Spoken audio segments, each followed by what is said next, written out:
તો ચાલો બાળકો, આજે પણ આપણે ચકલીબેનની જ વાતો સાંભળીએ. ચકલીઓને રાજાની સાથે રહેતા જોઈ રાણીને તો બિલકુલ ન ગમે. રાણીએ મનમાં નક્કી કરી લીધું કે ગમે તેમ થાય પણ આ ચકલીઓને રાજાથી દૂર કરીને જ રહીશ. તો એક દિવસની વાત, રાણીએ ચકલીઓને મહેલમાંથી દૂર કરવા માટે એક યુક્તિ બનાવી લીધી.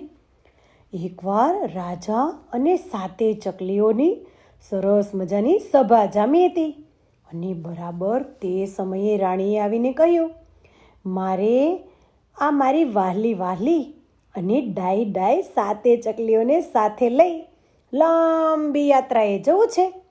રાજાએ તો તરત જ ના કહી દીધી અને રાણીને સ્પષ્ટ કહી દીધું, આ 7 ચકલીઓ તો મારા રાજ્યનું રક્ષણ કરે છે અને હું તેને એક સાથે યાત્રાએ ક્યારેય ન મોકલી શકું.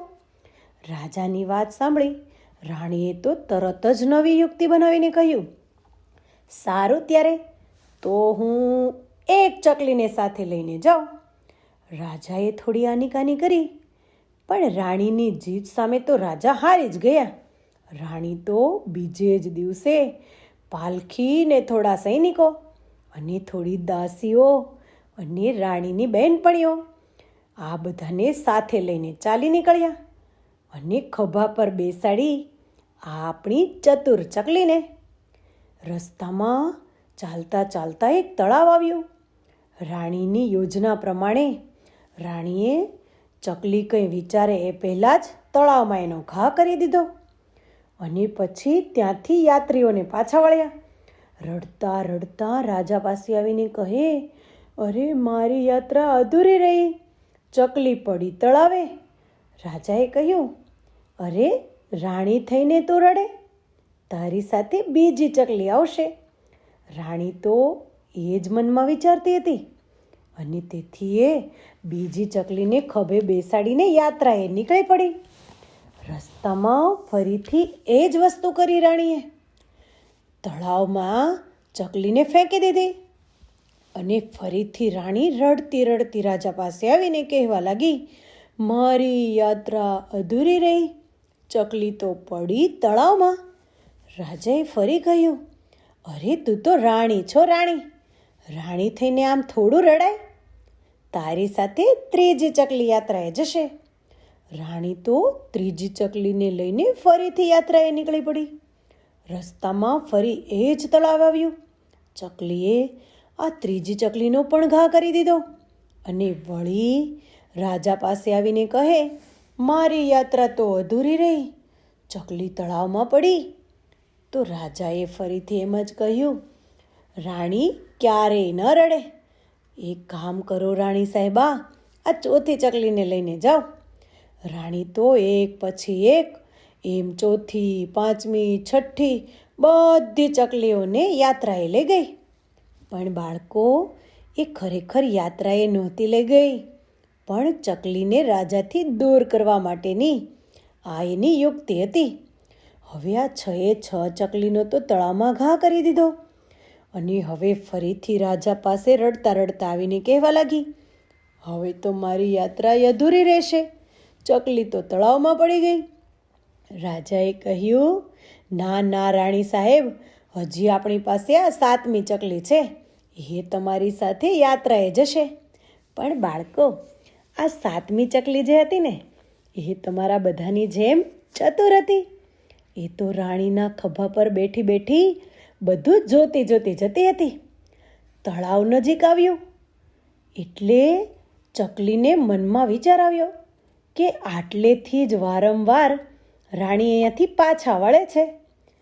તો તળાવ આવતાની સાથે જ આ 7મી ચકલી તો સજાગ થઈ ગઈ. મનમાં વિચાર્યું કે જરૂર અહીં જ કંઈક ગડબડ હોવી જોઈએ. રાણી તો 7મી ચકલીને ખભા પરથી ઊંચકવા ગઈ અને એનો પણ ઘા કરવા ગઈ. ત્યાં તો આ ચાલાક ચકલી ફર કરતી ઉડી ગઈ, ઉડીને એક વૃક્ષ પર બેસી ગઈ.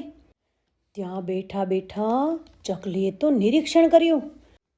ત્યાં તો તેણે બીજી 6 ચકલીઓને જમીન પર પડેલી જોઈ લીધી. અરે આ શું, આ તો રાણીનું કાવતરું હતું. આમ તે કાંઈ મારી બેનપણીઓ તળાવમાં પડીને થોડી મરી જાય, પણ નક્કી રાણીએ જ આમને મારી નાખી છે. એમ વિચારી આ 7મી ચકલી તો ફર કરતી રાણી અને બધા સૈનિકો પહેલાં જ રાજમહેલમાં પહોંચી ગઈ અને રાજાના ખભા પર જઈને બેસી ગઈ. રાજાને અતથી ઇતિ સુધીની બધી જ વાતો કહી સંભળાવી અને કહ્યું કે રાજાજી, તમને અને અમને દૂર કરવા માટે આ રાણીનું કાવતરું હતું.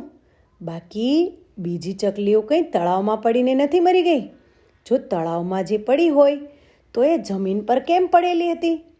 રાજાએ તો વિચાર કર્યો કે રાણીના મનમાં જ કોઈ ઈર્ષા હોવી જોઈએ, તો જ આવું બને.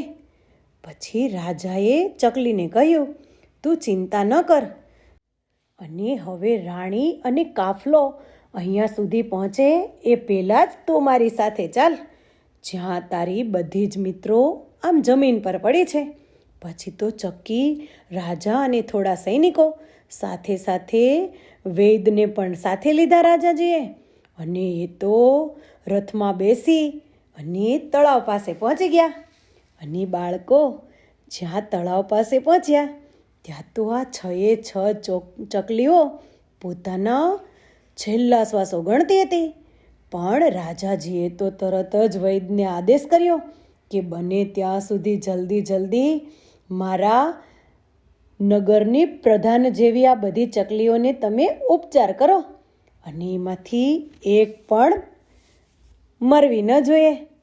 પછી તો બાળકો રાજાજીની આજ્ઞા માથે ચડાવી અને રાજવૈદે ચકલીઓનો સરસ રીતે ઉપચાર કર્યો અને બધી ચકલીઓને જંગલમાંથી ઔષધિઓ લાવીને પાય અને બધી જ ચકલીઓને સાજી કરી.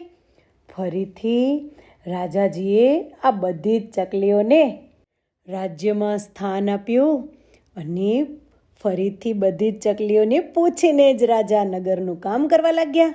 અને આ બાજુ રાણીને તો રાજાએ એના કર્યાની સજા આપી અને કહ્યું કે દુષ્ટ, તારા મનમાં આવા વિચારો આવે છે, જા, તને 6 વર્ષ સુધી કેદમાં રહેવું પડશે. જ્યાં સુધી તારા પાપનું પ્રાયશ્ચિત ન થાય, તારા મનના વિચારો ન બદલે, ત્યાં સુધી તને આ સજા છે.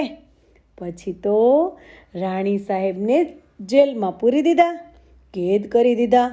અને આ બાજુ રાજા ફરીથી નગર ચલાવવા લાગ્યા અને આ 7 ચકલીઓ રાજાને સાથ આપવા લાગી. પછી તો નગરમાં બધાએ સાંભળી અને ખાધું પીધું ને રાજ કર્યું. તો ચાલો બાળકો, આવજો.